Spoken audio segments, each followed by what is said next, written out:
morning, everybody. How are we doing today? It's Friday. I love me some Friday because I'm planning on having a nice weekend. I'm going to see my son this evening because he's flying back in from Denver to go to something up north where someone's getting married, and he's going to pop through our house tonight. So I get to see him, and then the rest of my weekend is going to consist of cocktails tomorrow morning at the Trail Stop stream. Join me tomorrow, by the way, for the Trail Stop stream. And I'm going to go, what are we going to do? We're going to go, well, we're having lunch with Grandma. That's going to be nice. And we might even go down to our little town of Dundas and check out the brewery. Am I wearing the brewery shirt here? No, I'm not wearing the brewery shirt today. But anyway, it's just going to be a chill weekend.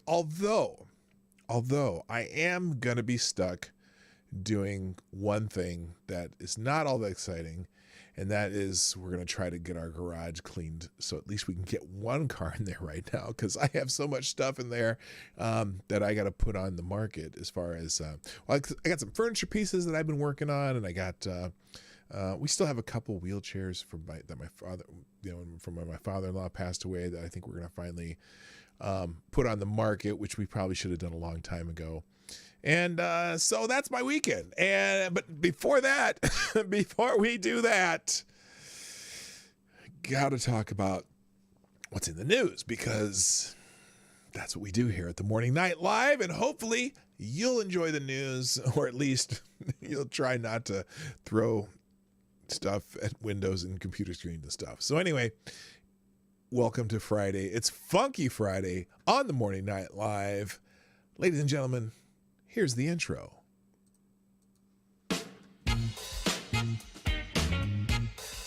Ladies and gentlemen, coming to you live from the Lucky Dog studio in a hidden location somewhere in the upper Midwest of the United States of America, it's a brother making his own way, but with all the wrong opinions.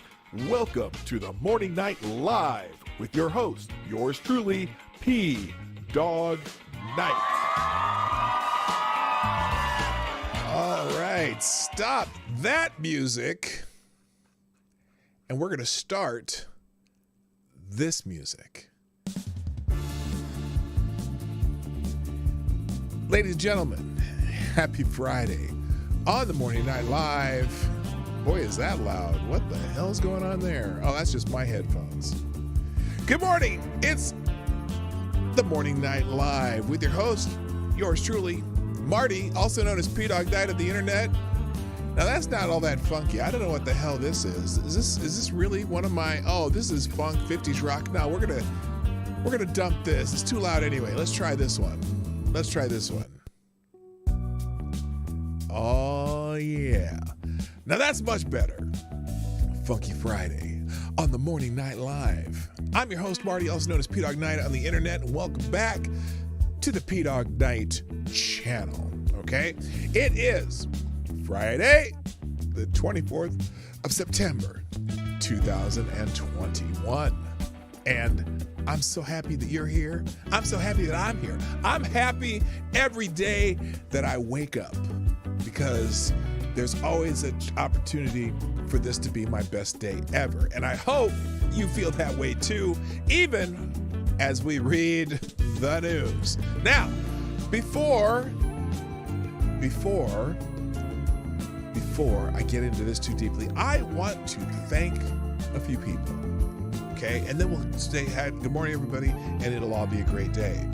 First of all, thank you to Jaeger Pony, my favorite Canadian, also Mike Savage, also Tall Person, also Somnambule Nation, Tyler F., Prospero, and the 1918 Red Baron, who actually, Red Baron, I don't know if you're here. That would be, I don't know if you're here, Red Baron, but if you are, thank you for the recent, you sent me something on Twitter. You tagged me on something in Twitter that, one, I found very interesting, but also I was pretty, I was honored kind of who you linked me up with as far as who was included in that tag. So PDawgKnight, that would be me, Now, I am just as tiny potatoes, right? I'm tiny potatoes on Twitter and on YouTube. So, for example, on Twitter, I only have 627 followers. I have about 1,150 on YouTube, or more or less. But you tagged me with Jack Murphy Live, 146,000 followers. Timcast, 882,000 some followers, and like almost, I think, 1.5 million YouTube subscribers. Conceptual James, who has 231,000 followers, and Jack Prosoviak, who has 1.4 million followers. I was really honored to be in that company. Not that I necessarily like or dislike any of those people, but just the idea that that I was included with those people. That makes me feel kind of good. You know what I'm saying? I don't, that's kind of cool. So anyway, thank you for doing that. Now, real quick. Before we do this, let's see. I got a question on Super Chat, which you'll hear that music in a second. I'll wait till that goes by before I ask it. But thank you for joining me today on Funky Friday. Let's say good morning to people in the chat. Real quick, though, I'll do this Super Chat. Thank you, Busters Outlaws. Do you have Superstition by Stevie Wonder? Yeah, I absolutely have Superstition by Stevie Wonder, one of my favorite funky songs of all times. However, the music that I play on Funky Friday here is all instrumental, and it's all royalty free, so I can't get a copyright strike for it. So that's where that goes. So I'm using my music service to play some funky background music. So that's why it's something you may not recognize, but some of it's kind of cool, and I enjoy it, and it's funky enough for me. So thank you for sponsoring the show. If you want to sponsor the show, you can do that through Super Chats and Streamlabs if you don't want to give Susan 30% of your money. So let's say good morning to the chat, and then we'll get into the news today, because I have some interesting ones today. Not all of it is stuff you probably have followed closely, so hopefully you'll enjoy the show. First in the chat today is Somnambule Nation, who gets the bell. Thank you for being here, and congratulations for being that person. Also, good morning to Mike Savage, Blarg, Rotten Corpses in the house, up to you too, Wikipedia snippet, Advocatus Diaboli, the Devil's Advocate. Why can't I hear myself? I have that too high, this too low. This is my, let's turn that down and turn this up. There, now I can hear myself, and I can kind of hear the music, but the music it's hard sometimes, because you hear it at a different level than I do, and it kind of distracts me, so I'm trying to keep it down a little bit. Anyway, also good morning to, let's see, who else is here? James Golly, woohoo, to you too. Also, good morning, Tyler F., Special K on Acid, Jonathan Peterson, Green Thunder, the Mighty, Richo, my friend from Down Under's in the house, nice to see you. Also, good morning to Jaeger Pony, my favorite Canadian, Jesse Leon's in the house, Selecta Boy, also boy. Good morning to Francis Barrett, what up? Let's see, I'm scrolling, guys. Am I missing people? D.I. Freighter Watcher, good morning, my friend. Also, good morning to King on Common Law, another one of my favorite Canadians. Also, good morning to, who else is here? Lots of people, leftover pizza and coffee for breakfast. Oh, that sounds good. By the way, I do have my cup of reparations in the proper cup today, because every day we should resist fascism. I'm just saying, especially you Australians, even though you don't have the Terra Nome in your beloved country. Welcome to the Terra Nome. Anyway, also good morning, Attack Alpaca. Black Hebrew is your light. That's right. Also, good morning. Did I say Busters Outlaws yet? Well, I'm saying it again, since you were so kind to sponsor the show this morning. Also, good morning to, is that everybody? Seamus Derby's in the house. Nice to see you. And I think that could be, Kay Shell's in the house, the Asian Research Directorate. The gang is all here and rolling in early. I love it. And Aaron Meredith, and am I almost there? Goodness gracious. I think I might do, Sean King, Talcum X, Martin Luther Cream. What's my favorite name for Sean King, though? I do have a favorite name for Sean King, even though this is not that Sean King, although it could be. I don't know. Maybe Sean King is turning a new leaf. My favorite name for Sean King is one that I created myself. If you're familiar with what is it? Public Enemy, Professor Griff. Well, I like to call Sean King Professor Grift. Anyway, is that everybody? Is it everybody? It's close. Have I gotten everybody so far? Okay, I think I'm pretty close. Oh, that's weird. That jumped, honey. Oh, Amy and Kinetics here. Good morning, Amy. And Amy looking lovely in those new glasses. I love it. Good morning, Machine Man. And that's pretty much... yeah, Thurgood Marshmallow. That's one of my favorites, too. That's a funny one. So there you go. And in fact, someone else likes Thurgood Marshmallow. That one is hilarious. All right. Shall we now? Shall we get into the news? Why is my mouse jumping around like that? I can't. What the hell? Let me put a notepad under it. Oh shit! Everything's going to hell. My microphone turned and everything. All right. Let me see if this works. Let me see if this helps because my mouse is driving me crazy. I can't even move it around, and so now I'm gonna put it on a notepad. Does that help? Oh, that makes things so much. Oh, now it really works. Holy shit. All right. And don't you dare call me whatever you call me. By the way, thank you, Pissed Off Shih Tzu. Thank you. Oh, I already said Jaeger Pony. Pissed Off Shih Tzu, are you here? I see Shiograts in the house. Good to see you. All right, let me fix this because it's driving me nuts. And why is that so loud? That is so weird. I guess I don't need to hear it. There, I'll just turn it down like that. Kareem Abdul-Jabbar, that's a good one. Okay, all right, it's Sean King nickname day. Throw in a Sean King nickname if you got one, because there's every once in a while I see new ones that I have not seen, and that one's funny too. All right, my mouse has been doing that lately. I think it's just my desk has this weird shiny thing to it and my mouse just isn't working. I put it on a notepad and it works like a champ. So that's maybe I'll just have to use the notepad under my mouse. I hate buying mouse. I have a damn optical mouse, you know. It's supposed to work on just about anything and it has been, but suddenly it's having a hard time reading my desk for some reason. All right, not a big deal. Let's go and get into the news. I'll get into that later. Let's, what the hell is this? Okay, just more people retweeting. I'm asking people to retweet. I'm doing an experiment on Twitter, Minds, Gab, Parler, I said Gab, Cloud Hub, Parler, and what's the other one? Getter. Because I'm trying to figure out if anyone sees my post in the morning for the show. And so I'm asking people to retweet it if they see it. And now, granted, some people think it's just me, trying to bait for clicks, but it's not really. I want to see if anyone sees them on some of those other social media sites. I don't know if they do because I don't really have a lot of followers on those sites. So I'm always curious.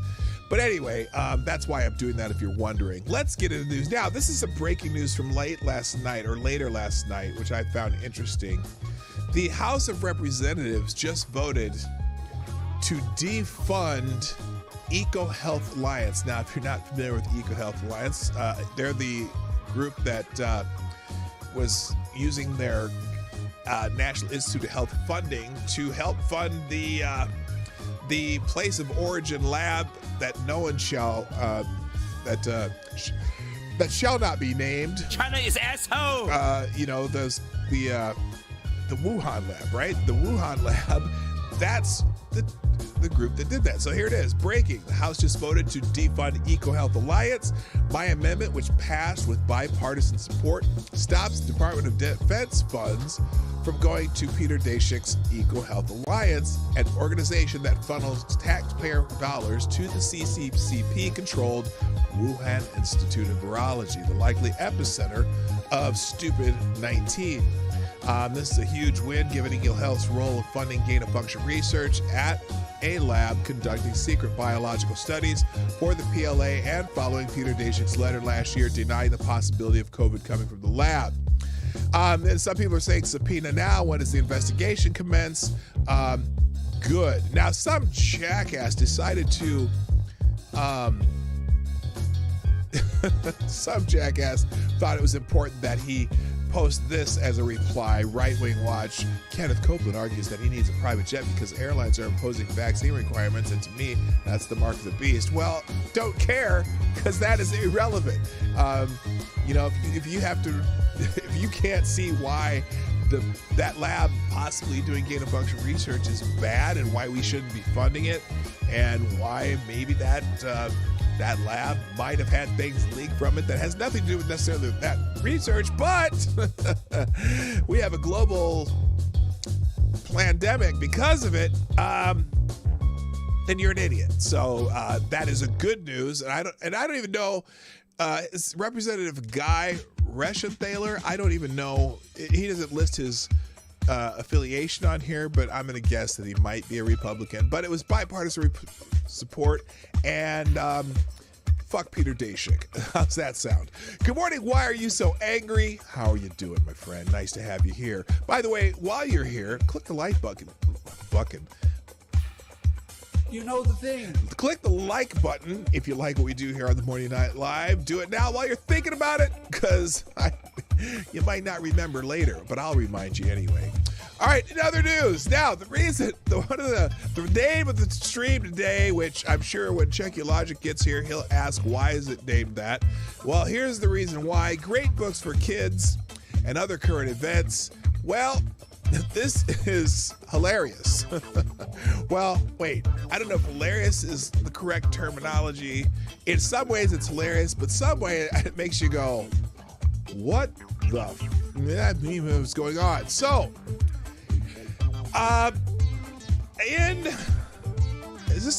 this is in the state of Virginia. Now, Virginia has been somewhat bluish lately, but maybe we'll see if Terry McAuliffe stays the governor. But in the state of Virginia, in public schools, there were some books that they had for kids at the public schools. And, well, let's just, apparently some parents decided that it was important to do a reading of these books in public schools. And I'm just going to let the video kind of speak for itself. I'm going to put the video, we'll do the YouTube version of this so I can have it up here. Hang on, let me pause this. Hang on. What the hell? Okay, we're going to pause. Okay, there we go. Let me just, hold on. I really need you to hear this. So I'm gonna pause the music too for this one. Okay, here we go. This is a public school board, a school board meeting. And this mom is not happy right now. I just got to tell you, this mom is not happy about the book selection in a public school in Virginia. And we're just going to let you listen along. There will be some strong language in this. I may get in trouble for this, but we're going to listen to this anyway, because this is a book for children. After seeing a September 9th school board meeting in Texas on pornography in the schools, I decided to check the titles at my child's school, Fairfax High School. The books were available, and we checked them out. Both of these books include pedophilia, sex between men and boys. Both books describe different acts. One book describes a 4th grade boy performing oral sex on an adult male. The other book has detailed illustrations of a man having sex with a boy. The illustrations include fellatio, sex toys, masturbation, and violent nudity. Pedophilia here. From the author, Maya Kobabe. Quote. Now, let me ask you something. How comfortable do you think the school board is right now? She's showing them the pictures. I can't wait to have your cock in my mouth. I am going to give you the blowjob of your life, and then I want you inside me, end quote. From the author, Jonathan Evison. What if I told you I touched another guy's dick? What if I told you I sucked it? I was 10 years old, but it's true. I sucked Doug Goebel's dick, the real estate guy, and he sucked mine too. This is not an oversight at Fairfax High School. Sorry. This Yes. May I please make a material. point of, there are children in the audience here. Do not interrupt my Sanders. time. Do not interrupt my time. Oh, there are children in the audience. Oh my God! Wait a minute. Wait, hold on a minute. So let's see. There are children. Do it for the children. There are children in the audience. Okay, here's my question. Are there... Wait, stay with me now. Stay with me now. Hang on. Let me just take this off the screen for a second. So the city councilman says, or the school board member says, there are children in the audience. We should do it for the children. Don Julio! Good morning. There are children. And T-Ball, good morning. There are children in the audience. I have a question. Are there children in the schools?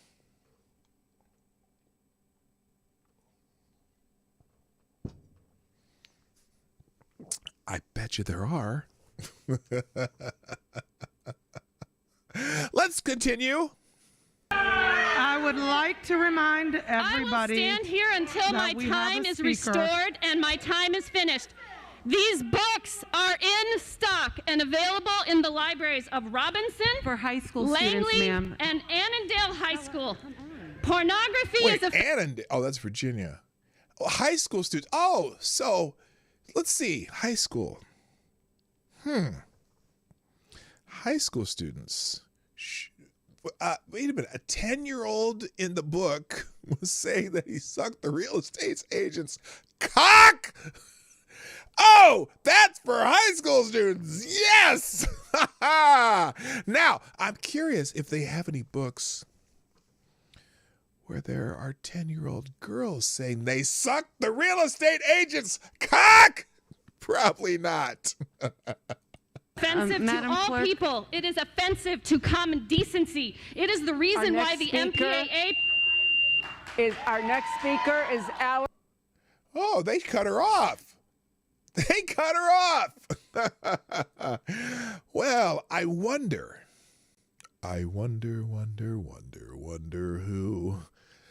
who took the book out of the school yet? Did they? I'm just curious. Anyway, so there we go. That's oh boy. Yeah. And that's, I guess this happened, this is very recently. That was yesterday. That was yesterday. And in fact, is this YouTube? Oh no, better FCPS.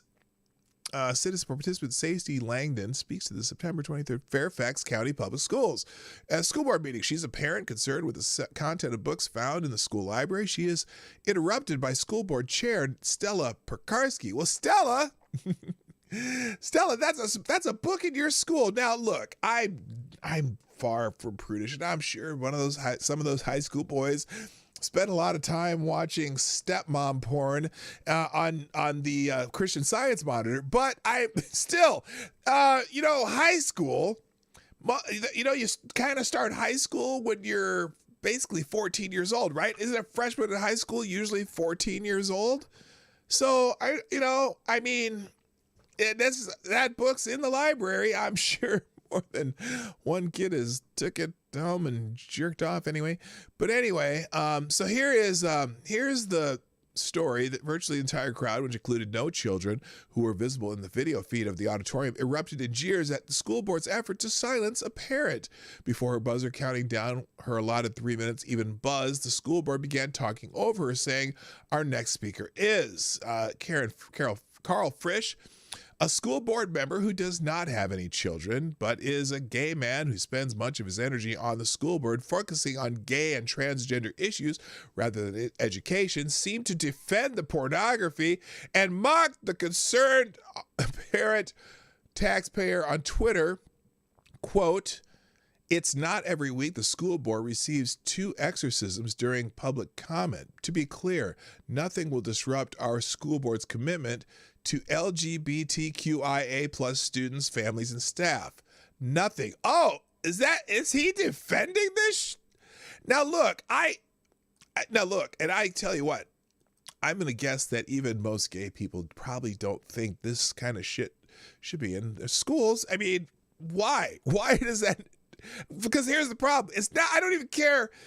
Granted, there are lots of books where you say, oh yeah, is Lolita in the schools? Do they allow Lolita in the school? I'm curious because isn't that the exploitation of a young girl? I don't know if it's underage in Russia, but isn't it? I don't know. Anyway, and then she read the passage from the book. So here it is, explaining Lawn Boy is in schools in part because it has been heralded by the Young Adult Library Services Division at the American Library Association, which helps determine which books are carried in schools. The American Library Association, they thought, okay, the American Library Association think that's appropriate for, 14-year-olds. Okay, if the book was billed as boosting tolerance and fighting back against stereotyping, Lawn Boy seems like a bad choice. It depicts a Hispanic as a landscaper and gay sex as perverted. Oh, well, see, now that doesn't sound all that inclusive.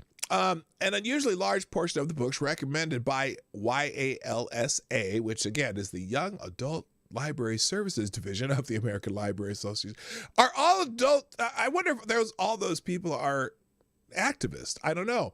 But large portion of them recommended are about homosexuality. One's called Flamer. Aiden spends last summer to scout camp before high school, which he dreads. He had a terrible middle school experience. He's biracial and gay. Oh, perfect. Though he can't admit it yet and doesn't know where he fits in or how to be himself in a world that actively mocks both of those things. Really? Now, let me just back up here. The book says he's biracial and gay. In a world that actively mocks both of these things. That's weird. As a biracial person, I don't recall a whole bunch of people mocking biracial people. Well, wait a minute. Well, sometimes some of my more melanated peers sometimes mock biracialness, but I really didn't get a whole lot of that from, well, I guess people didn't know I was biracial because I was adopted by a black family. So I don't know. I'm not buying it though. Anyway, hi Francis Barrett. How you doing? And Richo, my friend from Down Under. Okay. Here's another book, Surviving the City. And here's the description. Des finally reveals her identity as a two-spirit person, which means, two-spirit in the olden days, like when the Indians came up with that idea, was because the chief was embarrassed that they had a gay child. But anyway, oh no, they're not gay. They're two-spirit. Anyway, the four students convinced Geraldine that the old protocols are exclusionary and antithetical to Mino Bimaratsuwin's, or, oh, I guess that's a Native American term, or the good life, and Ray's Auntie Alex is invited to share about two-spirit teachings.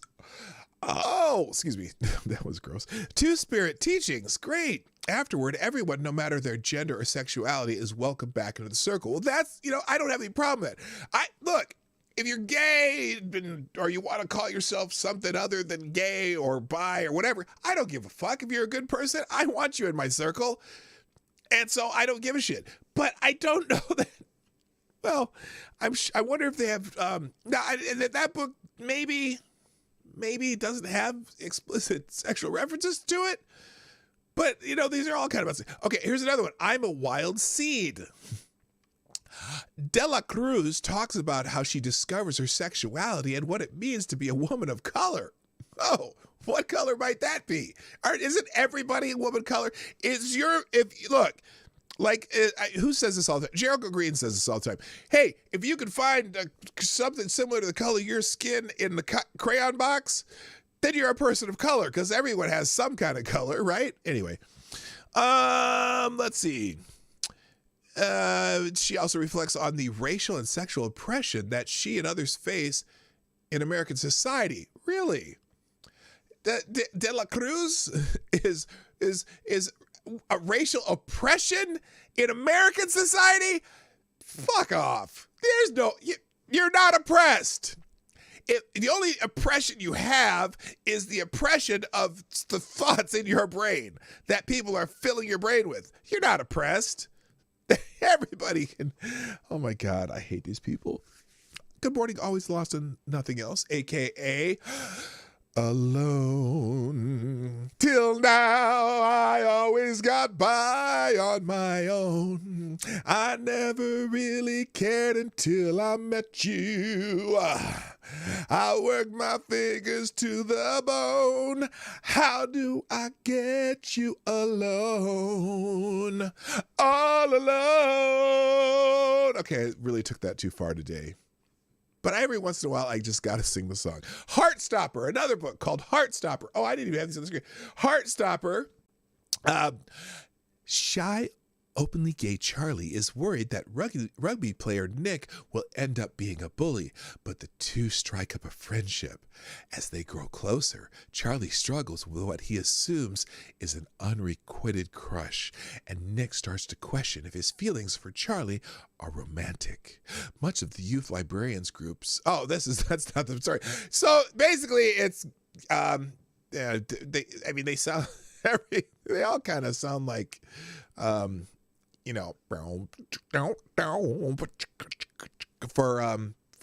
gay people. Anyway, much of the youth librarians group selections focus on instilling a sense of racial oppression rather than a mastery of reading.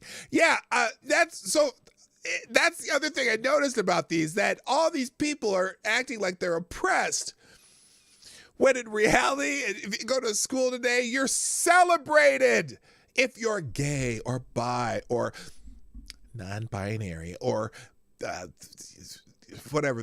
Give me a list of the things that people call themselves now. You're celebrated now. And so this oppression bullshit, fuck off. Oh, there's a couple more. 2 of the 4 winners are Yalsa Morris Awards.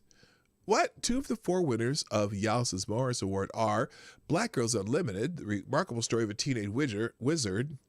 Using magical realism, Brown explores the intersection of racism, poverty, sexual assault, and intergenerational trauma, as well as the strengths and powers that women wield as they navigate these challenges. Oh, wow. That sounds great. Racism, poverty, sexual assault, and intergenerational trauma. Oh, goody. I'm looking forward to reading that shit. And the black kids. Pulling away from her white friends, she gravitates towards a group of black students and identifies how racial bias, microaggressions, and her own complicity shape relationships at home and school. Boy, this propaganda is getting really deep. Holy shit. Anyway, welcome to your local public schools. If you object to gay pornography, they're going to cut you off. Sorry. That is what it is. Please, the story that she was describing about a 10-year-old sucking a real estate agent's cock. I'm concerned. I'm really concerned. All right, we're going to move on from this one. In other news, there have been subpoenas by the January 6th committee. Finally, after their first meeting, have they even had a second meeting yet? Because remember, it was like almost. Like, it seems like it was 2 or 3 months ago that they finally actually had a committee meeting where, what's her face? Liz Cheney made an ass for herself. Anyway, well, they finally are issuing subpoenas. They're going to drag this out as much as they can, and they're going to blame Republicans for not being cooperative about putting this committee together. They're going to try to drag this into the 2022 elections. Mark my words, this is not going to be something really fast. But anyway, January 6th committee issues its first subpoenas to 4 Trump aides and allies. The House Special Committee investigating the January 6th storming of the U.S. Capitol subpoenaed 4 former advisors to former President Donald Trump on Wednesday evening. The committee subpoenaed named former White House Chief of Staff Mark Meadows, former advisor Steve Bannon, former Deputy Chief of Staff Don Scavino, and Cashapp Patel, the Chief of Staff for then acting Defense Secretary Christopher Miller. Select Committee Chairman Benny Thompson argued each of the 4 men were in communication with the White House on or in the days leading up to the January 6th insurrection. Now, let's see. Chief of Staff Mark Meadows, former advisor Steve Bannon, Deputy Chief of Staff Dan Scavino, and Cashapp Patel, the chief officer, then acting secretary Christopher Miller, were in communication with the White House. Shocker. Oh, wait. Shocker. How dare you? How dare you? How dare you be in communication with the White House leading up to the January 6th insurrection? Really quick, thank you, Rod Line, for being a sponsor of the show. And Rod Line, You are the new Streamlabs Superstar sponsor of the day. thank you very much, sir. First Streamlabs sponsor, and the Streamlabs sponsors end up on the board because I can't do it with the YouTube ones for whatever reason. I don't know. I wish they would let me aggregate all of them. But anyway, Rod Line with a bullet says, I don't know what the big deal is. Why are people so upset about this? It's a non-issue. 98% of the kids can't read. Ha! Rod Line, you are a dirty dog. That was awesome. Thank you. You snuck that up on me really good. Right. Yeah, they can't, though. It's sad because, we're too worried about inclusion and not division and multiplication and adding and subtracting and reading and shit. So but everyone feels very included in their dumbasses. Anyway, thank you, Rod Line, for that. Macaulay Culkin.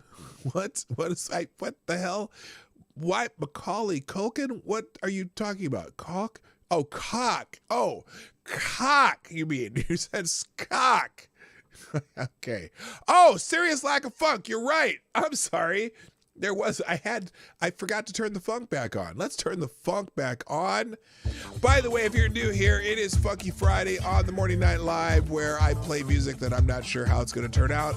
And, oh my gosh, there's all kinds of people retweeting and liking tweets of mine. I don't know why. But someone's retweeting this shit. It's Funky Friday on the Morning Night Live. Oh, yeah. Is that too loud? I'm gonna turn that down just a little bit because it is a little loud. There we go. I turned the wrong one down. That doesn't help. Here, let's try this one. There we go. Now, that's just loud. What is going on here? 1, 2. This one's all the way down. That's that one. That's that one. What is this connected to?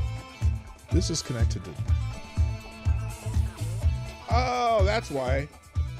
There we go. I had the wrong one down. What is this one connected to? What is this connected to? This goes here. Oh, it's not connected to anything. Okay, anyway. Like many of my fellow YouTubers, I need a producer. All right, who sings the songs? We're Not Gonna Take It. Was that Twisted Sister? Yes, that was Twisted Sister. For some reason, it's been playing in my head lately. Okay, I'm not sure. All right, what was I talking about? I don't even know. Oh, the January 6th committee. So they finally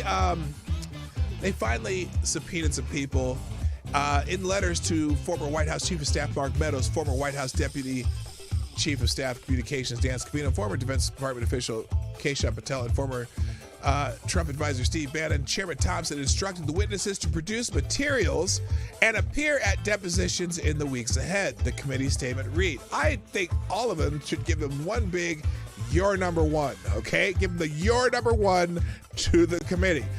Anyway, the statement alleged that 3 of the men potentially contributed to the events of January 6th by publicizing and supporting Trump's claims that the 2020 presidential election was taken by ill gain. See, I can't even say that on YouTube because I might get in trouble. The 4th, Patel, was reportedly involved in the Pentagon's reaction to the riot. Oh, yeah.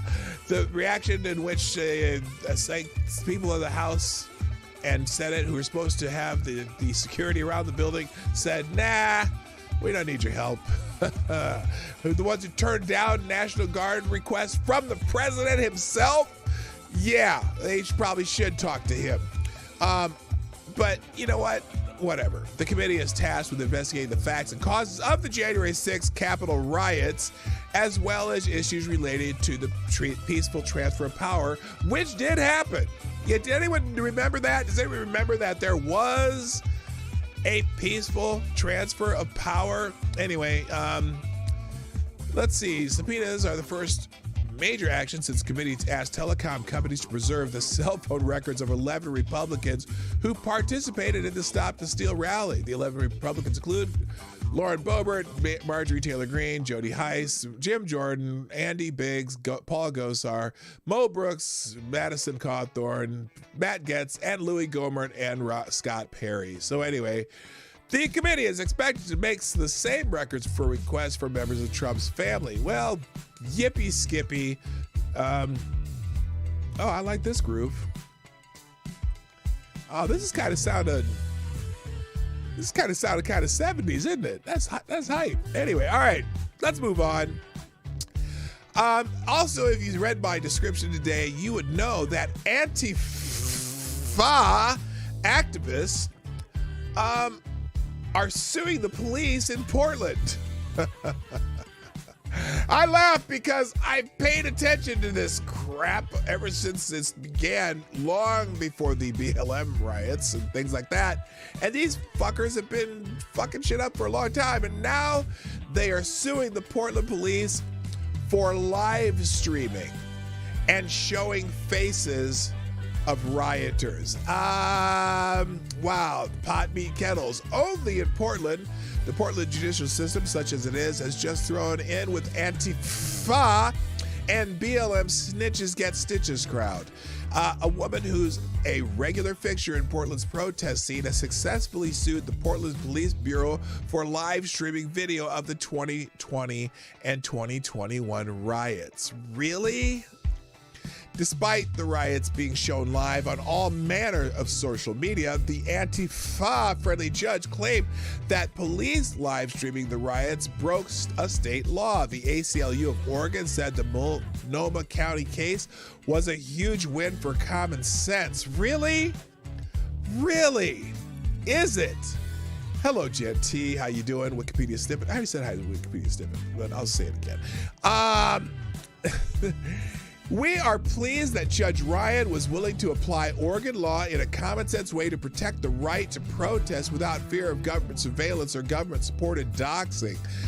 Really? Did they put your address and name underneath your picture on the damn thing? Anyway, KGW-TV reports that the state law, quote, prohibits police from collecting or maintaining information about the political, religious, or social views, association, or activities of people who are not suspected of criminal activity. The judge believed that live streaming fell under the law.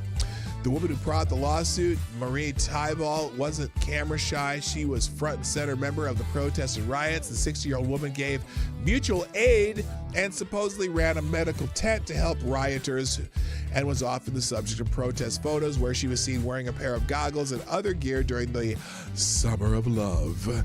During the tumultuous summer of protest, fires, looting, riot, we know about the protests. Anyway, so this hoe got some judge to say that she shouldn't be viewed by the police, even though she was probably in everyone else's video. If you want more details, read that shit yourself. It'll be in the tab down below. Every day when I do this show, we put the links to all the things we look at into a single link in the description down below called a one-tab link. You can find it in the second paragraph of the description by the time the outro is done for this show. So, anyway, let's move on. Another lawsuit, a cruel prank or a BLM publicity stunt. BLM is also suing the police, I guess. You may count me among the skeptical. The Los Angeles Times reported Monday that a lawsuit filed by Melina Abdullah, co-founder of the Los Angeles chapter of Black Lives Matter, against the Los Angeles Police Department. The suit arises from an apparent swatting incident that occurred in August 2020 when someone called the LAPD to report he had taken hostages inside Abdullah's mid-city home. The caller threatened to start killing the hostages if he wasn't paid $1 million within the hour. "Why are you holding them hostage?" asked the 911 operator. "To send a message," said the caller. "What's the messaging? What's the message?" BLM is a bunch of retards. That was the call. Now, the call prompted the arrival of several LAPD cars and a helicopter at Abdullah's house, where officers used a loudspeaker to instruct the occupants to come out. Once outside, Abdullah spoke with the police sergeant, who, upon being satisfied the call was a hoax, left with his team of officers. No one was hurt or even touched by the police. Now, I'm curious where this is going, because if she had been taken hostage by some lunatic white supremacist shitbag, would she have wanted the police to come save her? I don't know. Maybe not. Maybe it's just FTP no matter what. But she's suing the police anyway. A terrible prank, surely, one that might have resulted in a tragedy had both parties on both sides not kept a cool head. But was it really a prank, or could it have been a publicity stunt? Oh, now that's an interesting question.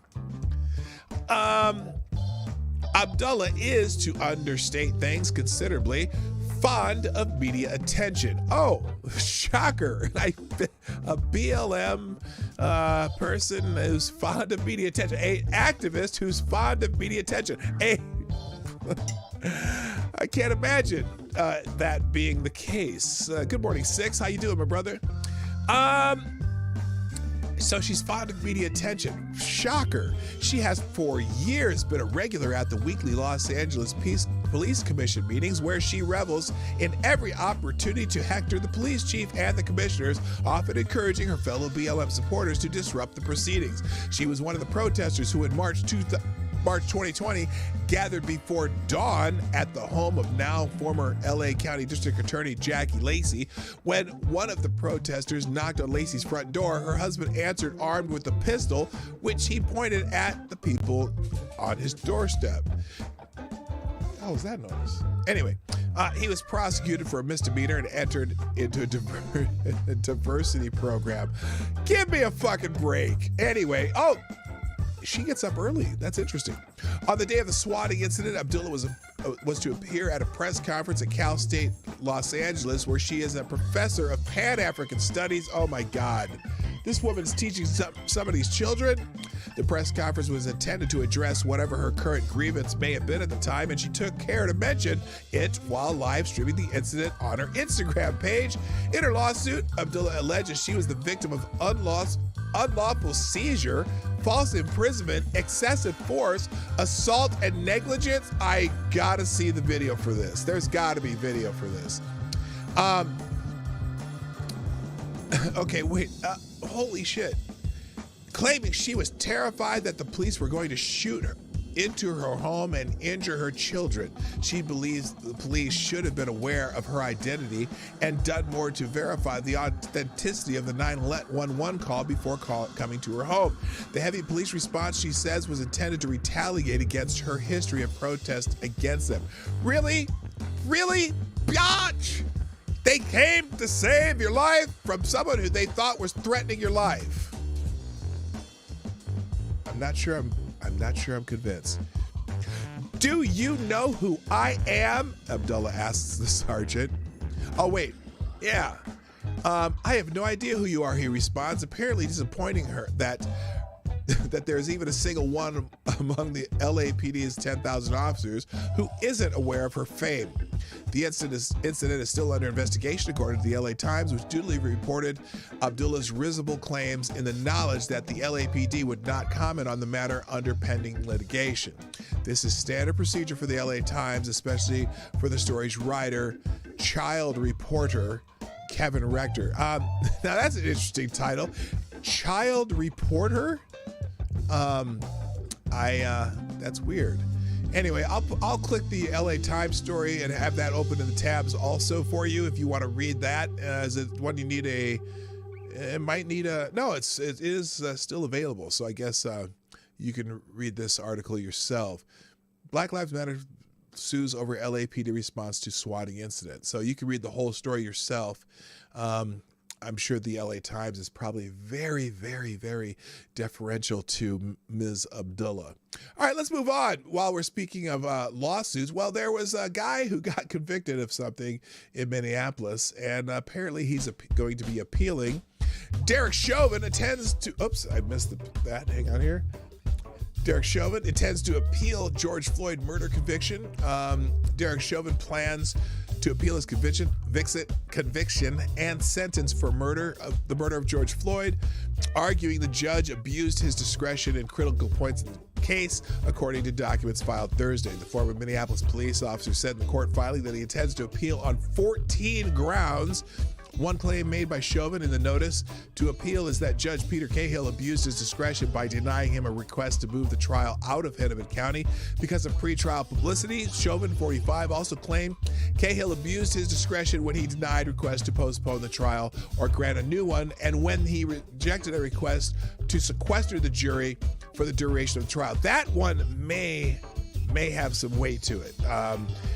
The fact that jury had to walk through protesters every day just to get to the case probably tainted their willingness to actually listen. Because I'm telling you, that second degree murder one charge that he was convicted of really does not. It's amazing to me that they could not see that this was not, some wanton reckless shit that. That wasn't in the line of duty at all. I mean, anyway. Separately, on Thursday, Chauvin filed a motion to pause the appeals process until the state's high court reviews a previous decision to deny him a public defender, which is interesting.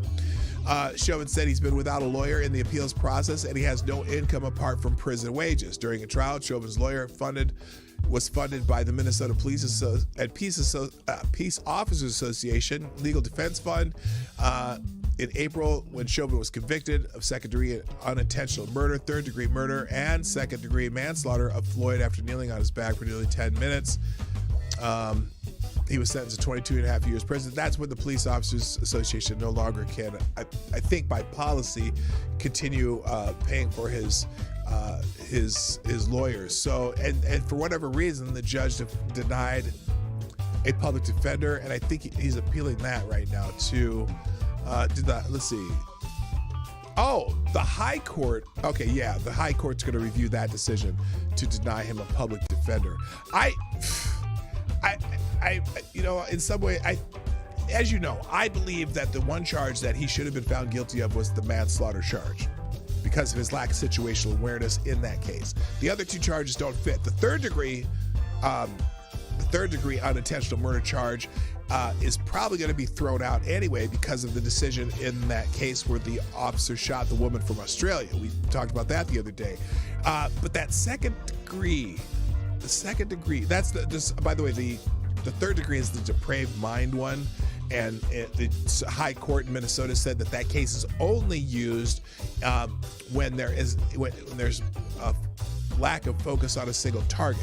Clearly, George Floyd was the only person involved in this case. It's the third degree one is when like officers randomly shoot into crowds, not knowing that could hit anybody. That was not the case here.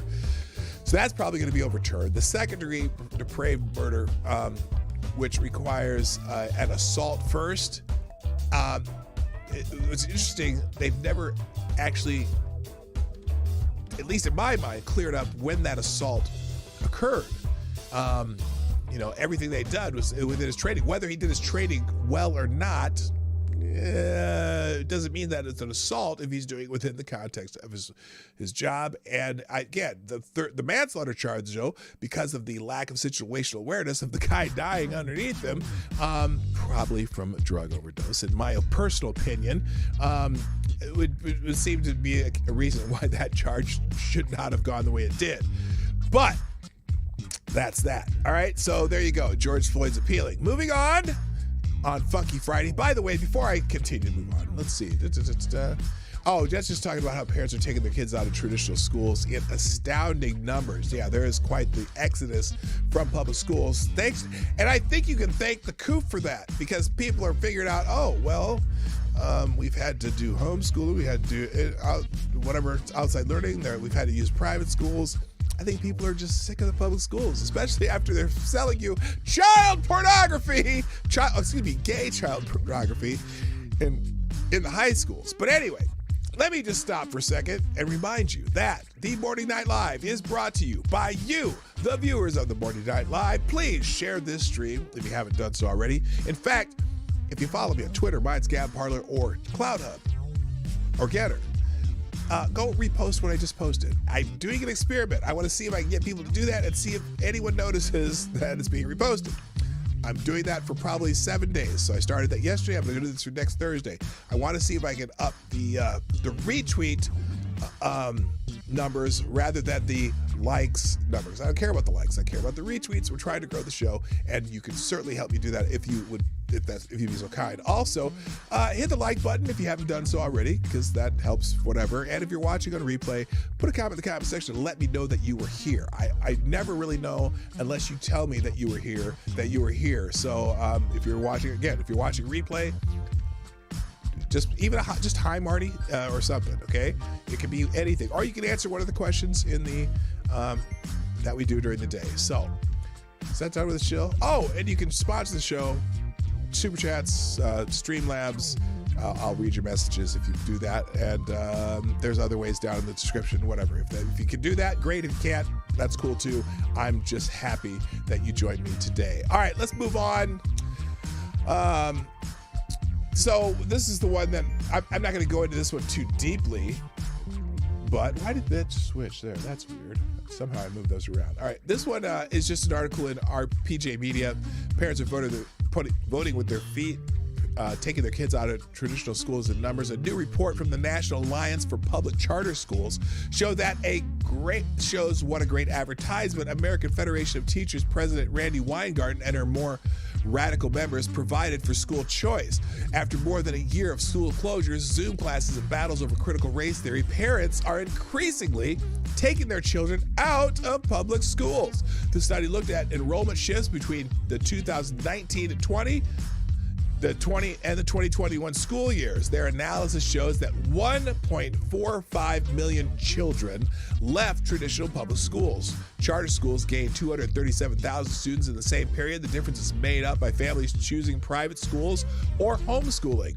The researchers noted that public school enrollment declines began years ago in many cities and states. Some of the loss was due to demographic changes and population decline. However, the pandemic appears to have accelerated the switch to public school alternatives. Hey, I say good. Anyway, so you can read the rest, but that's pretty amazing. Charter schools in the 42 states assessed gained nearly 240,000 students, a 7% increase. Public schools, including district-run schools, lost more than 1.4 million students, a 3.3% loss over year over year. There was a decrease in public school enrollment in every state. Now, again, some of that could be due to lower birth rates in some states. Like in Alabama, do you know there's negative birth rate in Alabama right now? That's kind of weird. Anyway, increases for charter schools range from 49 more students in Virginia to 35,751 additional students in Oklahoma, where the wind goes rushing down the plain. I don't think those are the right words, but anyway. Let's see. In terms of percentages, the increase of charter enrollment range. Okay, so anyway, you get the point. What? Oh, great. Now there are foot germs on the voting machines. Oh, voting with their feet. Is that what they said? Voting with their feet? Oh, nasty. Nasty. You have no idea. You have no idea what kind of feet I have. Well, ZZ. Oh, ZZA, what's up? How you doing? Okay, well, you know what? You're busy at work, but hey, I appreciate you listening, and please concentrate on your work, especially if you're around heavier machinery. I don't want you to get hurt. All right, let's move on. Also prayer they're allowing prayer in school again. Oh, wait a minute. Oh, as long as it's a prayer to Allah. Prayer in public school has been a hot-button issue in the United States ever since the Supreme Court ruled against it in a landmark 1962 decision, Engel versus Vitale. But it's now back, at least in one school district in Newsom land. EdSource reported Monday that California's Elk Grove Unified School District began offering culturally appropriate meals and setting aside rooms in many of its middle and high schools for prayer during Muslim holidays in preparation for the additional Afghan refugee students it expects next month. Fan-fucking-tastic.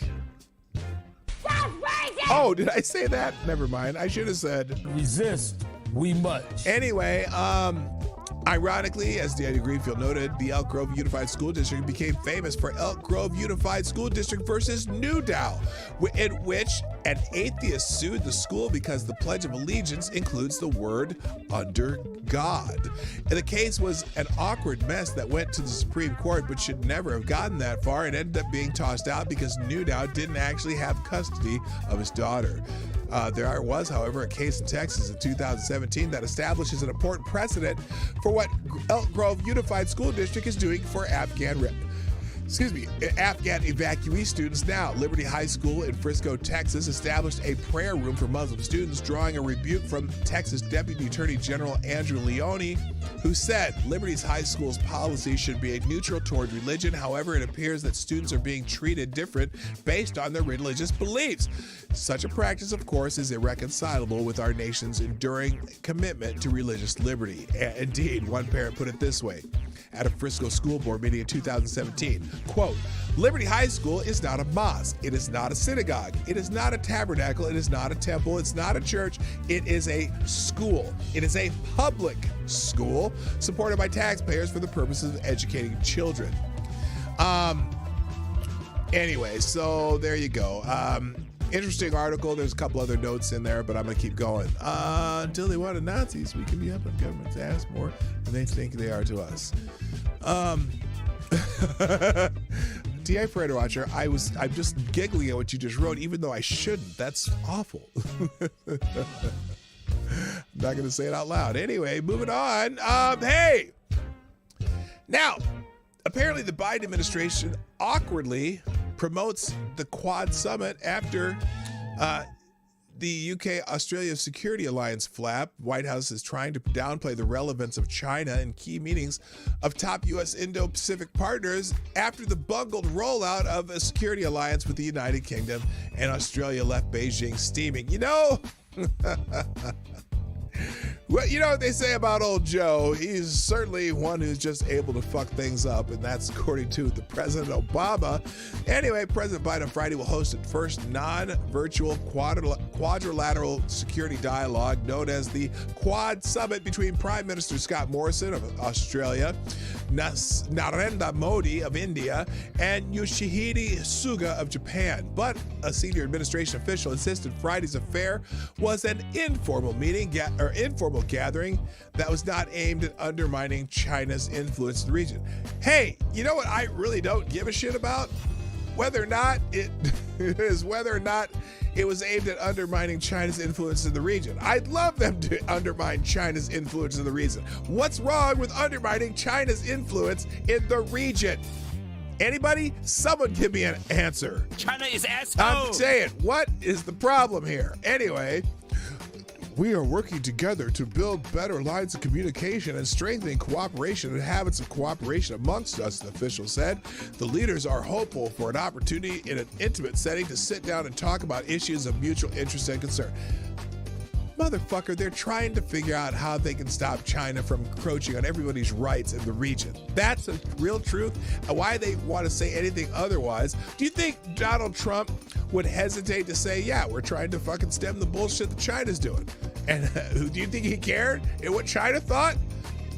China could fuck right off. Anyway, because, you know. China is asshole. Anyway, so they are carefully writing some carefully worded statements by their spokesman, and just instead of just saying China is asshole. Anyway, moving on. Apparently now this is one of those things that always happens always happens when there's an incident like this, and this is a tragic incident. This thing at the Kroger in Tennessee. Haven't really read anything about it or heard anything about it, but I always marvel.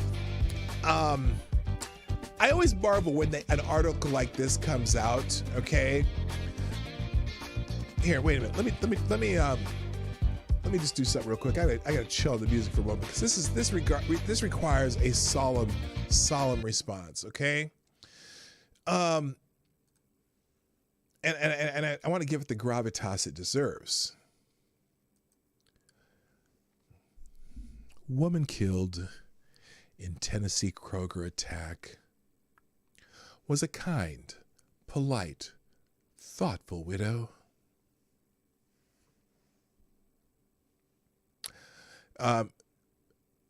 Thank you for sharing that, New York Post. She's a polite, thoughtful widow. Do you ever think it's ever going to happen that you get one of these events happening and the newspaper puts out a story that says, man killed in mass shooting in the Colorado bookstore was a complete shitbag. He didn't pay his child support. He has 3 kids with 3 other women than his wife, and fuck him. Do you think that headline's ever going to happen? Do you think? I'm just curious.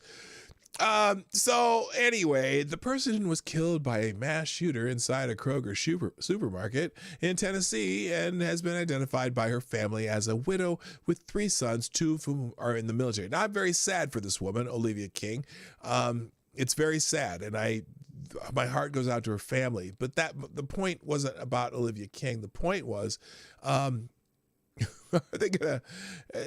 it's it's kind of like too. Oh, the shooter was such a quiet, person to himself, always kind to puppies and whatever. I don't need a profile of this woman. I need the guy who did this to burn in hell, even though he shot himself. But now he's got all the friends and family, whatever, saying she has all the friends and family saying good things about her and stuff. I'm sure she was a very kind woman, and more power to raising son of 2 military sons. But I don't know. It's one of those things. It's one of those just things that I just go, thanks, not necessary. We don't need. She's already, whatever. By the way, the shooter was a worker, according to a report. Employees claim Tennessee Kroger shooter was a worker. The maniac who opened fire inside a Kroger. Interesting, they say the maniac. Do we know that they were a maniac, or are they just someone who lost it one time? Is this like a common occurrence for this person? Were they out there shooting people every day and that's their maniac, or is just some asshole who had a really shitty day and decided to take it out on people and needs to go to jail or well, in this case, go straight to hell and do not pass go, do not collect $200. Anyway, a current worker at the store, along with the relative of another, recognized the shooter who turned the gun on himself after the horrific afternoon bloodshed at the chain's Collierville location, according to WMC. Police source also told ABC 24 that the shooter was a worker who had been fired this morning. So he got fired that day and came back and decided to take out. The mass shooting sent shoppers and employees running for their lives, hiding in freezers and locked offices to escape the madman. It's horrible, and yes, it is. So it is believed the shooter acted alone. When police arrived, he was found in the back of the store dead from an apparent self-inflicted gunshot wound. And so when they do an autopsy and his cause of death is COVID, at least we'll know there was also a gunshot wound. All right, let's move on. Interesting article in the Wall Street Journal today. If you heard the other day, the mayor of San Francisco announced that they were going to start cracking down on shoplifters And like the bike guy who came in and drove to the CVS with a garbage bag and filled his bag and rode away. Well, apparently they're going to start cracking down on those people. And I think part of it is maybe because some of these companies are getting their asses kicked by this crime spree. Ben Dugan works for CVS. His job is battling a $45 billion crime spree. Retailers are spending millions to combat organized rings that steal from their stores in bulk and peddle goods online, often on Amazon, which is there was a case, and oh shoot, this is archived, or this needs to be archived. There was a article that we read a while back where a lot of these rings, like they had warehouses that they busted that was filled with all sorts of goods that you would normally go to like Kroger or Walgreens or CVS or whatever. You go to these stores or Target or whatever. They were stealing all these items, and there was a giant warehouse full of this stuff. So these guys are going in, like with this guy with the bag probably went in, stole all that stuff, and then he's selling them to these warehouses who are putting all this stuff on Amazon, and they're selling it on Amazon. And so that article basically tells you how that's working. I'll put the article in the list archived since we can't read it right now. Anyway, let's move on.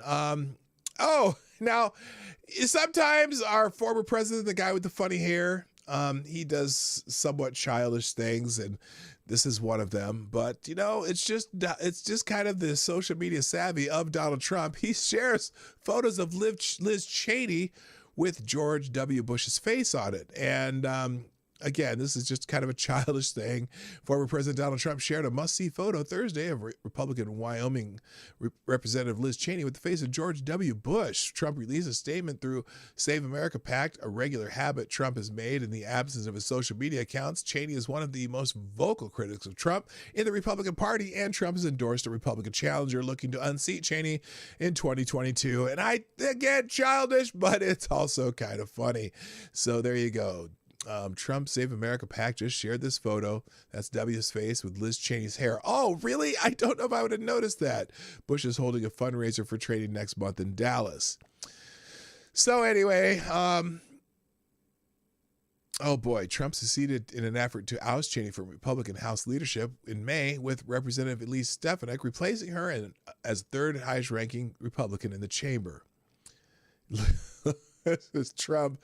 Liz Cheney is a bitter, horrible human being. I watched her yesterday and realized how bad she is for the Republican Party. She has no personality or anything good having to do with politics in our country. She is a talking point for Democrats, whether it means the border, gas lines, inflation, or destroying the economy, Trump said in a statement soon before she was ousted. She's a warmonger whose family stupidly pushed us into the never-ending Middle East disaster. True. And draining our wealth and depleting our great military. The worst decision in our country's history. I look forward to soon watching her as a paid contributor on CNN or MSDNC. That's hilarious. Anyway, so he's just too funny. Now, if you've been following the Hunter Biden story,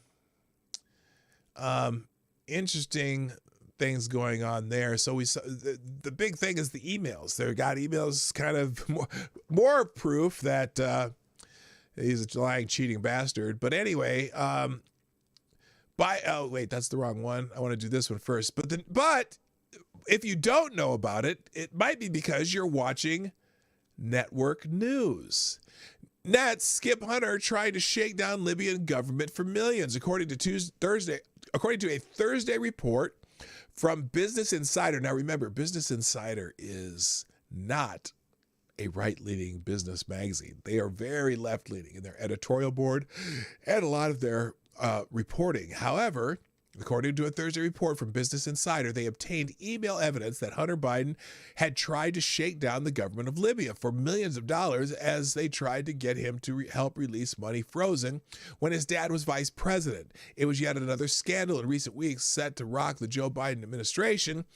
But instead of trying to basically claim that it was Russian disinformation, as they did with Hunter's laptop story, the broadcast network simply ignored it. Of course, Fox News Channel's special report was not beholden, nor did they have an interest in protecting the Biden administration from any scandal. And ahead of their panel discussion of the story, anchor Brett Baer quipped it was another Hunter Biden scandal. This one may actually get covered beyond Fox News and the New York Post. But his humor was for naught, as ABC's World News Tonight and CBS Evening News and NBC Nightly News all chose to mill about and chat about the weather forecast instead.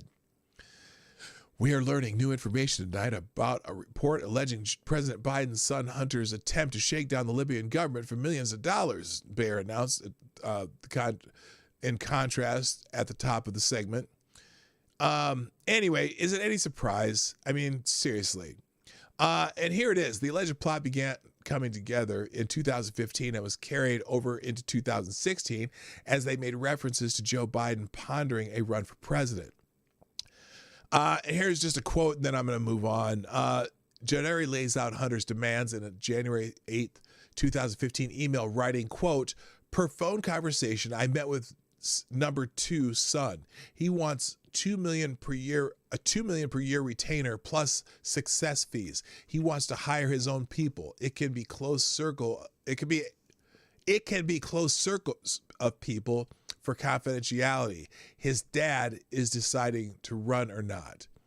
A second email dated February 26, 2016, Jahuri and al-Rabani received an update from attorney John Sandwig, who had reportedly reached out to Hunter's team about the Libya deal. Quote, I spoke with HB's team, not hard bastards, but Hunter Biden, yesterday.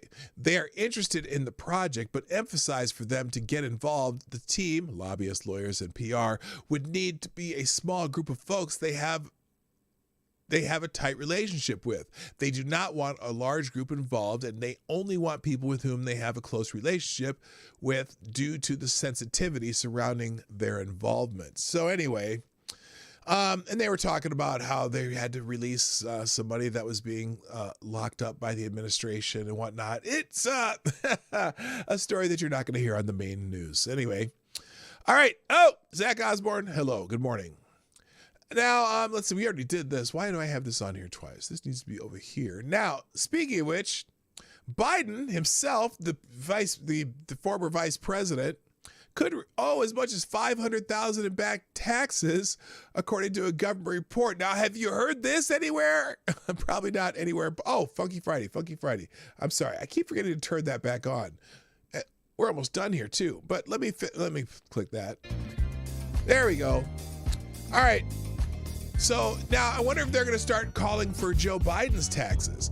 Republicans say a new nonpartisan report indicates President Biden improperly avoided paying Medicare taxes before he took office, raising eyebrows at the possibility that he owes the IRS as much as $500,000 in back taxes. Biden is leading a Democratic push for a $3.5 trillion bill to subsidize child care, education, and health care by targeting tax avoidance and raising tax rates on higher incomes so the rich pay their fair share. A House Ways and Means Committee draft of the bill would end the accounting trip apparently exploited by Biden and boost IRS funding for audits. But the new report drafted by Congressional Research Service and provided to the Post suggests Biden owes taxes under current rules, according to the congressman who requested it. Joe Biden wants to raise taxes by $2.1 trillion while claiming the rich need to pay their fair share. But in 2017, the multimillionaire Joe Biden skirted his payroll taxes, the very taxes that fund Medicare and Obamacare, said Representative Jim Banks, Republican of Indiana, chairman of the Conservative Republican Study Committee. According to criteria CRS provided in my office, he owes the IRS and the American people hundreds of thousands of dollars in back taxes. Banks said every American should know about Joe Biden's tax hypocrisy. You can read the letter yourself. It's in the article here from the New York Post. And, well, do as I say and not as I do. Sorry, I didn't have it on the screen, but it will be in the tab below. All right, I'm going to try to get through these last ones as quickly as possible because it's almost time to go. So more like zombies than vampires. What? What the hell are we talking about now? Okay, anyway. The Democrat and Republicans accuse Rancida Taliban of anti-Semitism as the Iron Dome debate devolves into a shouting match. If you saw this yesterday, by the way, if you happen to see AOC in tears after she changed her vote to, what'd she change it to? To present, from no to present. Look, only, 9 or 10 people voted against this bill, which I think, personally, I thought they should have all voted against. Not that I don't think Israel should not have their Iron Dome system. I think it's essential to their safety. I just feel like Israel might be able to pay for their own Iron Dome system by now, since they're a very wealthy nation. But I absolutely 100% agree they should have their Iron Dome defense system, and it's been very effective in keeping Israelis alive. But that's just me. Anyway, a House floor debate over a funding of a bill for Israel's Iron Dome missile defense system devolved into a shouting match, with multiple members accusing Democratic Michigan Representative Rashida Tlaib of anti-Semitism. After left-wing Democrats successfully removed $1 billion for the Iron Dome from the continuing resolution to fund the U.S. government, Democratic Connecticut Representative Rosa DeLauro introduced on Wednesday a supplemental appropriations bill to provide the funding. The money would only go to fund the Iron Dome's defensive capabilities. DeLauro, a Democratic representative from Minnesota, Betty McCollum, clarified. Republican Arkansas Representative Steve Womack said he was not surprised that Democrats removed the funding, given the openly anti-Semitic sentiments and comparisons of Israel and America to terrorist organizations expressed by some on the other side. The Squad. His comments was an apparent reference to Democratic Minnesota Representative Ilhan Omar's claim that Israel's unthinkable atrocities should be mentioned alongside those of Hamas and the Taliban. The state of Israel has a right to exist free of terror. This point should not be controversial, Womack continued. The Iron Dome has no offensive capability, yet there are still members on the Democrat side of the aisle who oppose it. When Tlaib announced her opposition to the supplemental, she characterized it as, quote, enabling and supporting war crimes, human rights abuses, and violence. We cannot only be talking about Israelis' need for safety at a time when Palestinians are living under a violent apartheid system. Yeah. Why is that not working? Why is my HC thing not working? Oh, upgrade necessary. Create a backup and upgrade daddy. Okay, upgrade successful. And that's why it's not working. No wonder. Did that take me offline? I hope not. Let me see if I can go back to where I was. Let me try this again. Oh, that screwed everything up, didn't it? Let me try this again. Okay, for whatever reason, that's no longer working. I hope I didn't screw up my my feed here. Anyway, they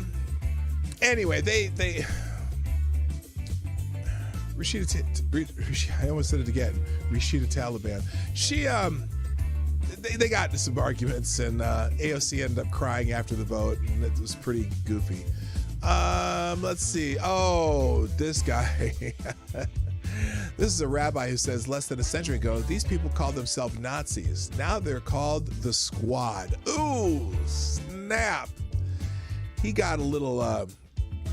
You know what? It's in the tab. I'm not gonna go through it. Oh, here it is. Dem donors had second thoughts about paying Hunter Biden's $1 million to help unfreeze Libyan funds due to chasing low-class hookers and drugs.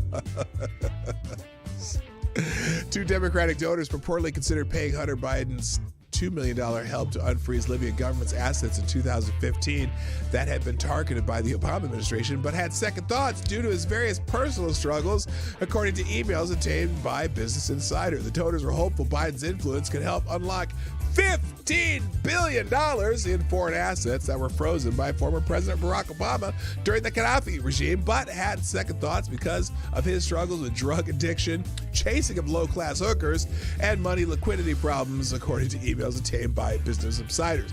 If you want to read that, it's in this story, but even Democrats were worried about Hunter Biden's hooker problem.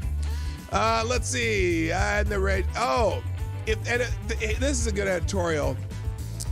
If these revelations aren't enough to arrest Hunter Biden, nothing is. And I'm gonna finish with that. Let me just go and show you what else is in the tabs. There's an article from Washington Beacon talking about a majority of Americans say Biden has proven himself too old and too gone to be president. Also, Facebook released its content distribution guidelines, and they're going to start targeting untrusted news. Yeah, they're going to censor anything that doesn't fit the narrative. You can read that one. Also in the Daily Caller, talking heads are mad people ignore the missing persons cases they don't cover. That's going to be my final quip. And here's another thing. Republicans blacklisted on social media, 53-1 over Democrats on social media. Just the ratio of what they actually do. You can read that one. And finally, this one here. Joe Biden loves Australia, rubber bullets and all. So my Aussie friends will probably appreciate that one because, yeah, that's going on. So let's go back to this one, and then we'll close it out. You need to chase those high class hookers. Yes, if you got the dough, you don't have to chase them. Yeah, low class hookers. That's true. Okay, I should say low class hookers. Anyway, so the only way the FBI would arrest Hunter Biden is if he took selfies in the Capitol on January 6th. Yes. Business Insider recently reported that it acquired 2 emails, not from the infamous Hunter laptop email chain, from an associate of Hunter Biden, showing that Hunter wanted $2 million a year to free up $15 billion worth of Libyan assets that had frozen by Obama. Now, the question is, how the hell could Hunter Biden free up $15 billion of Libyan assets that had been frozen by Obama? How could he do that? How the hell could this guy? Oh, wait, he was the vice president's son. I get it. Anyway, the first emails from January 2015 when Joe Biden was vice president. Okay, we already know about the emails, but let's go here. And let's read Hunter's negatives again because it's hilarious. His negatives are, this is a good one. Per phone, this is one of the emails. Per a phone conversation, I met with number 2 son. He wants $2 million per year retainer.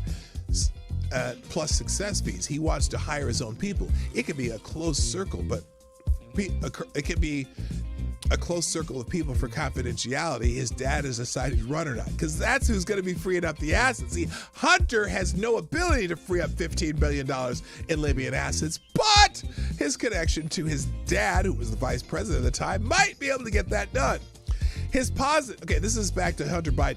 Well, here's his positives. He's chairman of the UN World Food Program, son of number 2 who has the Libya file, access to state, treasury, business partner of Secretary of State, his son, John Forbes Carey. Oh, Forbes K. Oh my God, they were using secret language.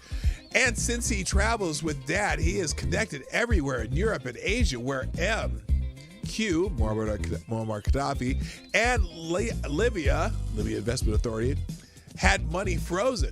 He said he has access to highest level in PRC, China. He can help there too.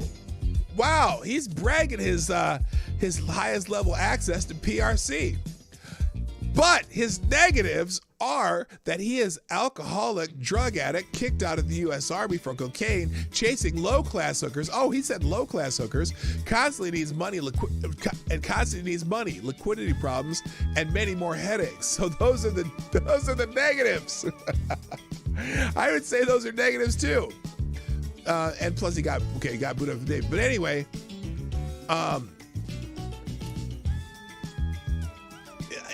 again, you got to read this, but you're right. If you can't arrest Hunter Biden on this shit, and in fact, maybe even the president of the United States, I don't know what you can. There's all kinds of things here. Here's the recap, though. Here's what they learned. The Hunter laptop emails, Hunter selling influence to Joe Biden, are real, not Russian disinformation. We kind of already knew that. Hunter Biden is a drug addict who chases low-class hookers. We knew that too.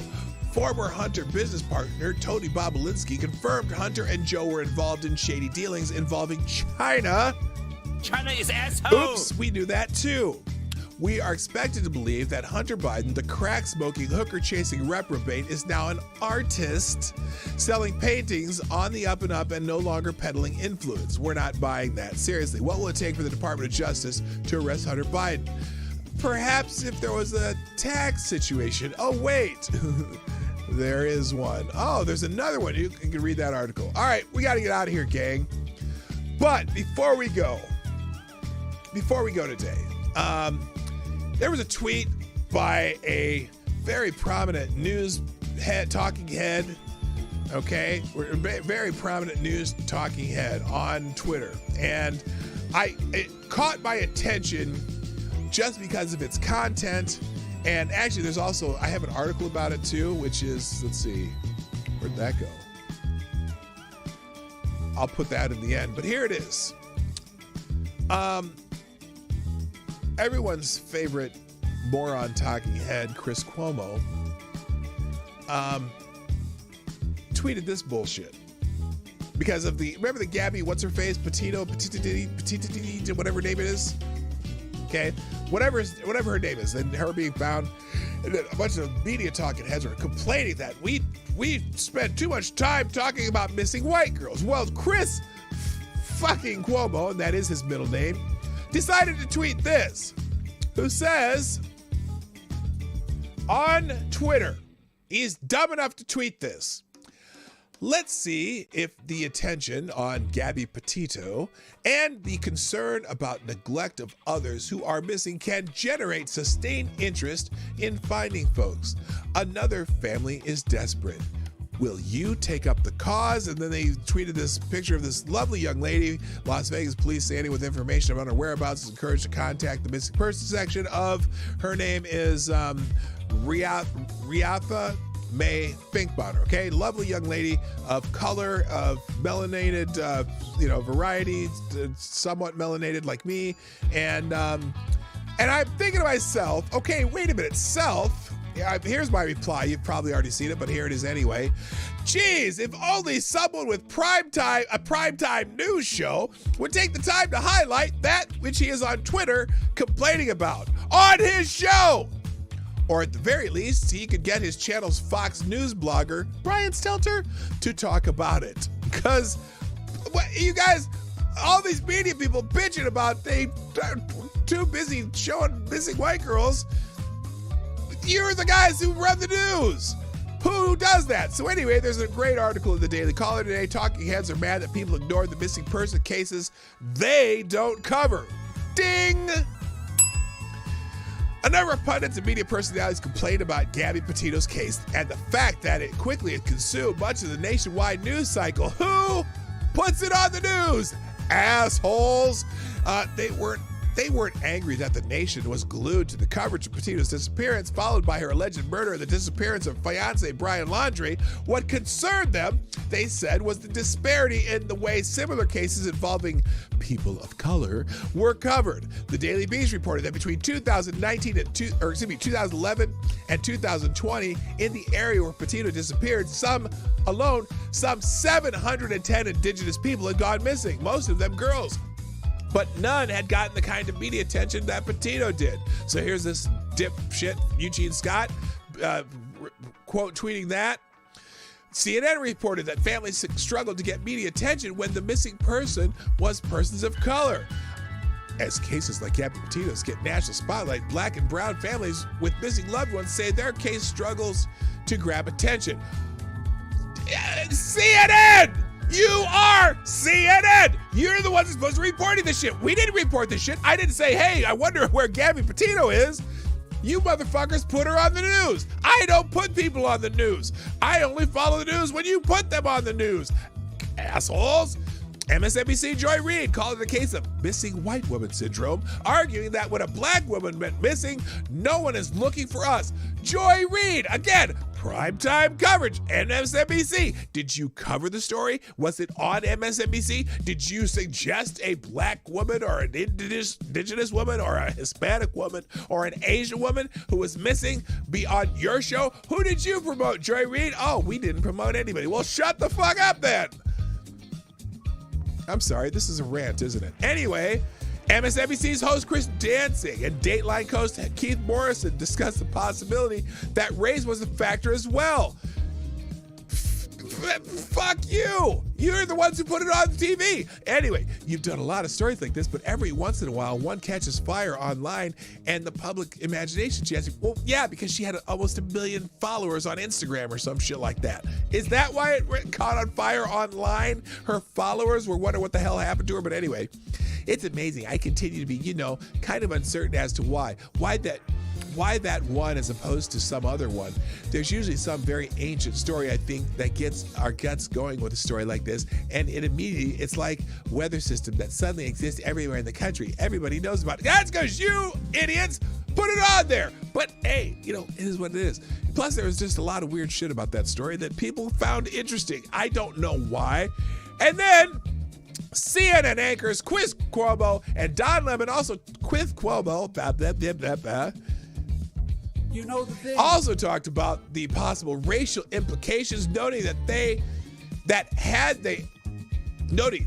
they had even been asked whether the coverage was in part due to Petito being a cute white girl. Well, seeing as you didn't talk about the cute little black girl who got shot in the Wendy's Atlanta, maybe it's just because you have a really weird way of choosing what stories you're going to choose. Anyway, it probably doesn't fit an agenda. Here it is. This is it right here. Is this how? Oh, there's a commercial on this Pizza or salad? Shut up with your stupid commercial. I don't care. Buff boy. Today, oh my God, another one? The 5 the fuck foods off my you must avoid eating if you have arthritis. Yes, and that investigation will be part of the show. And that is the anyway, I'm not going to watch it. You can watch it later. They say you're only covering this because she's white, Cuomo began. A cute white girl, Don Lemon says, and attractive. And what about the minorities that go missing? Listen to me. It matters Gabby Petito's missing, Cuomo continued. I mean, it just speaks to a huge fear that we all have of vulnerability. It should not be an and or a proposition. It should be an and proposition. You cover Gabby Petito and cover any other story that presents itself this way. Remember, it's not just about her. Lemon agreed, adding, it's also a mysterious story that's intriguing and people want to hear about it and people are interested in it. I agree with you. I know you go on social media. I don't like to do it. Don Lemon is turning this into a race thing. No, Chris and I talk about the real stuff that people do. People are talking to me about this as it relates to race. They've spoken to Chris about it. You see it online. Don't pretend I'm turning this into something it's not. But while pundits complained of the dearth of coverage of women who do not look like Petito, some of their critics argued that they might be part of the problem. Conservative radio host Larry Elder asked whether Joy Reid was aware that she herself could talk about missing women of color on her national cable news show. What? She has a national cable news show? How the hell did she not report on this stuff? She knows she can talk about her show. She has a national cable TV show every night, Monday through Friday. How many has she had on there?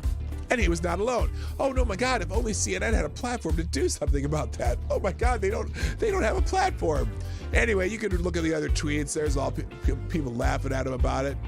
On The View, host Ana Navarro also argued that race was a likely factor in the coverage, but she argued that instead of giving Petito's case less attention, the burden should be on everyone to give other cases more attention.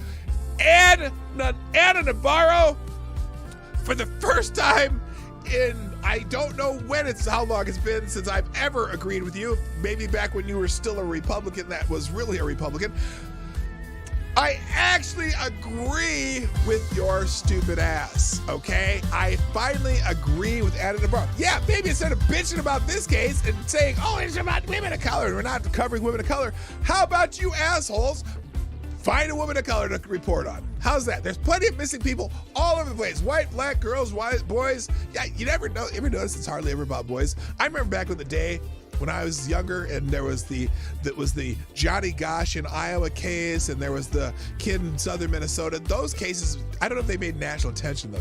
They were big stories regionally. But you know what? There's missing kids every day. No one knows why these stories grow the way they do. This one was kind of a weird story, but anyway, I gotta go. Thank you, Black Hebrew Israelite. That's right. Who says, thank you for the bullet, and you said you're still good. Okay, Black Hebrew Israelite, thank you for sponsoring the show. Also, Brian Mattingly, thank you for subscribing to the channel. Black Hebrew Israelite says, with 223 the bullet, Don Lemonade, put down the white dick. Oh, this is a question. It's a statement. Black Hebrew Israelite to Don Lemon. And Don Lemon, if you're watching, Black Hebrew Israelite, who is a Israelite of color. That's right. Says, hey, Don Lemonade, put down the white dick and cover stories of missing POCs. That's right. And if you're not sure about that reference, Don Lemon is married to a white man, so they share body fluids and shit. I gotta go, and it's Friday, and thank you for being here on a funky Friday on the Morning Night Live. I hope that you have a fantastic weekend. Now, programming note, tomorrow, Lady Boomer and I will be doing a trail stop stream, probably around 11 o'clock Central Time, which is noon Eastern, and you figure it out from there, with our friends Chantel and who else?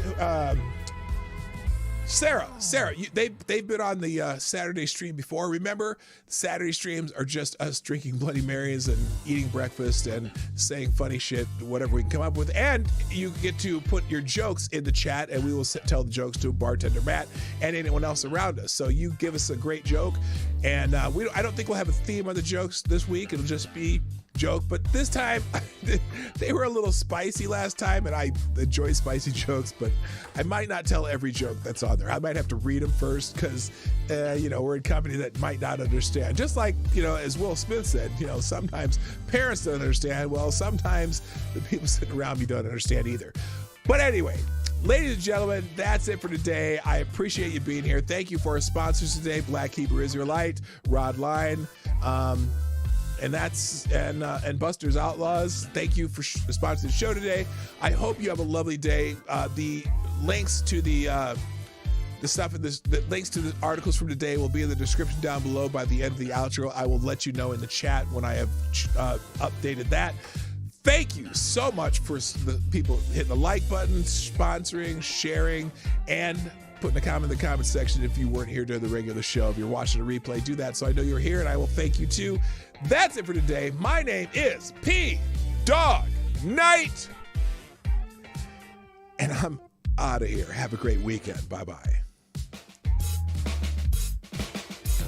Hey, this is Dawg Knight, and thank you for watching today on the PDawgKnight Channel.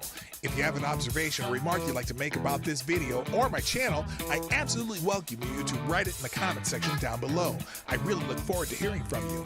And before you go, if you like what you saw but you're not already subscribed, please make sure you hit the subscribe button and definitely click that bell that pops up afterwards so you'll be notified when I post new videos or when we go live. I broadcast my live show, The Morning Night Live, Monday through Friday at 10 o'clock Eastern, 9 o'clock Central. A special thank you to all the supporters of this channel who share our videos on social media and who make donations through Streamlabs, YouTube, Venmo, and Cashapp, which are all linked in the description down below. Thanks again, and until next time, I'm Dawg Knight, and I'm out of here.